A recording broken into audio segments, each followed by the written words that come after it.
Angkatan bersenjata Rusia tidak hanya intens menyerang parit pasukan Ukraina. Perebutan kawasan industri turut dilakukan oleh pasukan Rusia di kawasan Sandiara Pokrovsky.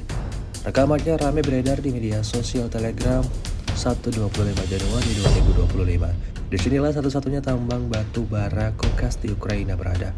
Pasukan Moskow datang menyerbu dengan serangan-serangan mematikannya, sehingga membuat semua orang yang ada di sana kewalahan dan tak bisa hindari serangan. Sejak video ini beredar, belum ada tanggapan resmi dari pihak Kementerian Pertahanan Ukraina.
Download Tribun X sekarang.